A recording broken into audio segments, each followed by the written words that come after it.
सूत्र की चर्चा कर रहे। यह मैंने कई बार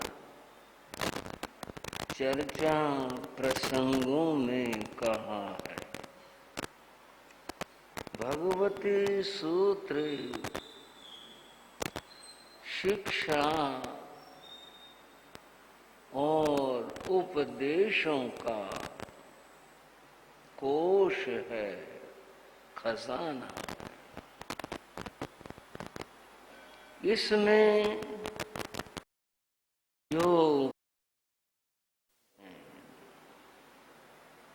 संवाद हैं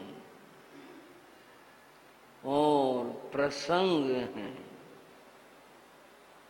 वे सब हमें शिक्षा देते। जो प्रसंग हैं वे भी शिक्षा देते हैं। कैसे, किस रूप में? यहाँ जो ये घटा हुआ, इस प्रसंग से हमें यह शिक्षा मिली। बंधुओं, आज हम एक राजा की, सन्यासी की, राज ऋषि की चर्चा कर रहे हैं। और आप इस बात को अनुभव करना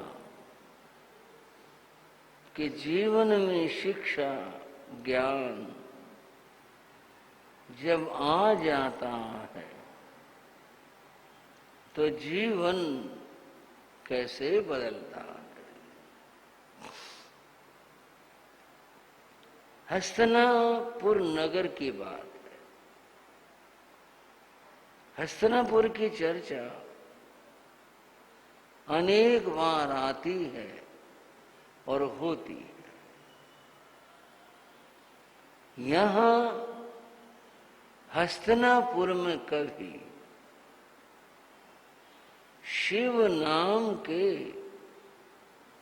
राजा राज्य करते थे। नाम से एहसास होता है, ख्याल है, ऐसा लिखा नहीं है कि यह वैदिक धर्म परंपरा का व्यक्ति था। कोई भी हो, हमें तो उस व्यक्ति के आचरण से मतलब है। राजा था, अच्छा राजा था, न्याय नीति से राज्य कर रहा था। शिव राजा ने एक बार किसी बागीचे में जाकर वहां फूलों को देखा। बड़े सुंदर मनोहारी पुष्प थे। उसका मन उन फूलों के साथ जुड़ गया। थोड़ा कह लूं, फूल सभी को अच्छे लगते हैं। मेरे पूज्य गुरु महाराज ने एक जगह पर लिखा, पुष्प प्रकृति की मुस्कान है। थोड़ा सोचो क्या प्रयोग किया उन्होंने। हम मुस्कुराते हैं, मुस्कुराने से हमारे भीतर की प्रसन्नता, खुशी व्यक्त होती। हंसना और रोना ये भी एक भाषा है, हमारे भावों को व्यक्त करती है। हंसने से पता चलता है सब हमारे अनुकूल है वातावरण, परिस्थितियां, और हम प्रसन्न हैं, हम स्वस्थ हैं। रोने से पता चलता है हम दुख में हैं, प्रतिकूल वातावरण है, हम परेशान हैं। बंधुओं, जैसे हमारा हंसना और रोना यह हमारे भावों को व्यक्त करता है। गुरु महाराज ने लिखा, पुष्प प्रकृति की मुस्कान है, फूल खिला तो लगता है सब कुछ अच्छा है। परंतु एक बात है, कहीं अगर वो आप में हो तो आप भी संशोधन कर लेना। फूल देखने के लिए होते हैं, तोड़ने के लिए नहीं होते। तोड़ने का अर्थ है हम प्रकृति की मुस्कान को नष्ट कर रहे हैं, प्रकृति को नष्ट कर रहे हैं। फूल केवल देखने के लिए है, तोड़ने के लिए नहीं। कुछ लोगों की आदत होती है, मैं अपनी बात से दूर नहीं जा रहा, मैं केवल उसकी पुष्टि कर रहा हूं। आदत होती है, फूल तोड़ा और बस सूंघा, मसला, क्या बात हुई। अगर वो वहां लगा रहता आप और देर भी देख सकते थे। आपके जाने के बाद और भी कोई देख सकता था। प्रकृति की मुस्कान थी, कुछ शिक्षा थी। तुम भी जीवन में मुस्कुराओ, तुम भी जीवन में से रहो। पर लोग नहीं समझते। लोग तो तोड़ा, सूंघा, मसला और फेंक दिया, बात खत्म हो गई। भाइयों, श्रावक श्राविकाओं, पुष्पों का प्रयोग आज बहुत होने लगा। विवाहों में, अन्य खुशियों के अवसरों के ऊपर लोग बहुत फूलों की सज्जा करने लगे। आपको नहीं करनी चाहिए। अगर आप जैन धर्म के मर्म को समझते हैं और महावीर भगवान की वाणी को समझते हैं, आपको फूलों का प्रयोग नहीं करना चाहिए। आपको अगर क्या होगा इनका, आप सारी दुनिया का ठेका मत लो। क्या होगा, किसका क्या होना है, आप अपनी बात करो। आपको फूल तोड़ना, मंगवाना, उनकी मालाएं बनाना, बनवाना, सज्जाएं करना उपयुक्त नहीं। यह आरंभ है, एकेंद्रीय जीवों का हनन है। ये गलत है, नहीं करना चाहिए। बस आपको अगर उसमें रुचि है, आप देख सकते हो। तोड़ करके सज्जाओं में लगाना, प्रयोग करना गलत है। आज हर चीज के विकल्प भी उपलब्ध है। मैं ऐसा कोई उपदेश नहीं दे रहा, केवल बात कह रहा हूं। विकल्प में आज और बहुत सारे कृत्रिम फूल उपलब्ध हैं जो एहसास देते हैं। अगर की आवश्यकता है तो उनका प्रयोग किया जा सकता है, लेकिन जो फूल हैं, एकेंद्रीय हैं, उन्हें तोड़ना नहीं चाहिए। बंधुओं, शिव राजा ने पुष्प देखे, उसे बहुत अच्छा लगा। जितनी देर उसके पास समय था, जितना समय था, उसने देखा, आनंद लिया, वह लौट आया। दूसरे दिन जब वह पुनः भ्रमण के लिए निकला तो उसका मन हुआ चलो आज फिर वहीं चलते हैं। बहुत सुंदर फूल थे, बहुत अच्छे फूल थे उस बागीचे में या उस जगह वो गया।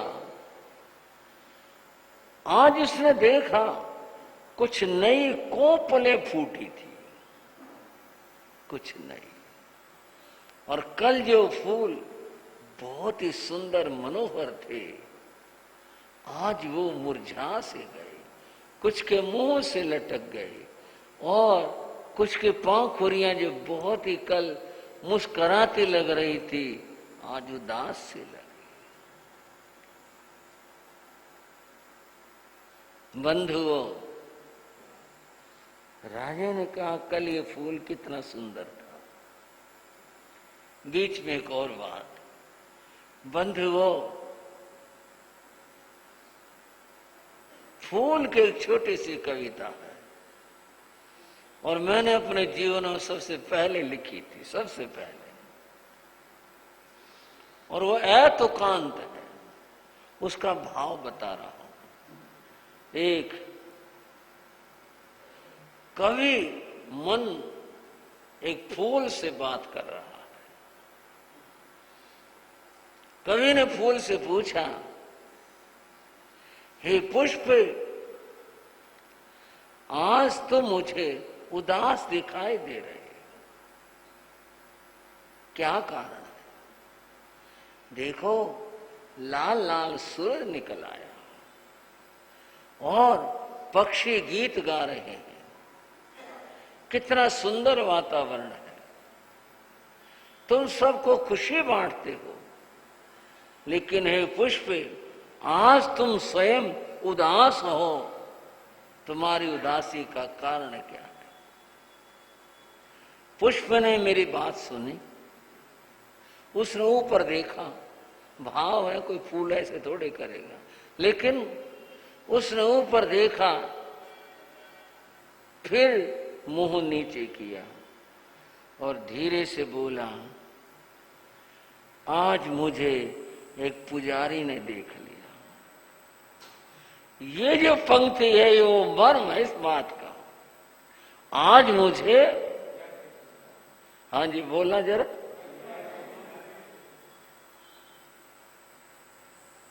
पुजारी ने देख लिया। अरे पुजारी ने देख लिया तो बहुत अच्छा होना चाहिए था, पर फूल कह रहा उसने देख लिया कि यहां फूल खिला है, पुजारी ने देख लिया, अब तो वो तोड़ेगा, मेरा जीवन नष्ट हो। मेरे जीवन की ये पहली कविता थी। आज मुझे एक पुजारी ने देख लिया। बंधुओं, फूल तोड़ने के लिए नहीं है, प्रकृति की मुस्कान है। शिवराया ने उन मुरझाए फूलों को देखा जो कल बहुत अच्छे खिले हुए थे, सुंदर लग रहे थे, मुस्कुराते लग रहे थे। ये क्या हुआ? वो थोड़ा गहराई में गया। राजा था, जानता था भाई आज फूल मुरझा गए। उसका विचार कुछ आगे चला और यूं चला, आदमी भी एक पुष्प के समान है, खिलता है और एक दिन आता है ये भी मुरझा जाता है। ये स्थिति मेरे साथ भी होगी, मेरे साथ भी बीतेगी। शिव राजा वापस लौट आया और उसने कहा, मुझे जीवन में वह करना चाहिए जिससे कि मेरा जीवन पश्चाताप वाला ना हो, मेरा जीवन सार्थक हो, मुझे पछताना ना पड़े। उसने ये सोचा और सोचकर उसने निश्चय कर लिया, अब मैं कुछ करूंगा। क्या करूंगा? मैं परमात्मा का सुमरण करूंगा, जिससे कि मुझे पश्चाताप न करना पड़े। शिवराज की बड़ी अद्भुत कथा, बड़ी मधुर है, कदम कदम पर आनंद लेने की कथा है तो जरा छोटी सी, आप कहोगे छोटी सी रही, छोटी सी है। उसने अपने बेटे को बुलाया, उसका नाम शिवभद्र था। मंत्रियों को बुलाया और कहा मैं संन्यास लेना चाहता हूं, अब मैं अपने आप को परमात्मा को अर्पित करना चाहता हूं, अब मैं रहना नहीं चाहता। वो सब हुआ, उसे कहा भी, समझाया भी, लेकिन उसके मन में आ चुका था, उसे फूल की याद थी। नहीं, फूल कल कितना मुस्कुरा रहे थे और आज मुरझा गए। जीवन ऐसा बने से पहले मुझे कुछ कर लेना चाहिए। और बंधुओं, उसने हसनापुर का राज्य अपने बेटे शिवभद्र को दे दिया, उसे राजा बना दिया, स्वयं सन्यासी बन गया। जो हमारे नमिराज की कथा आती है, संजोगा विपमुख शृंगार से विकुण, जो सारे संयोगों से मुक्त हो गया, और वो मुक्त हो गए थे, सब छोड़ करके शिव राजा सन्यासी बन गए, वैदिक धर्म के। लोग इसमें बड़ा उलझते हैं, कौन से धर्म में बना, सन्यासी हो गया, छोड़ करके सब।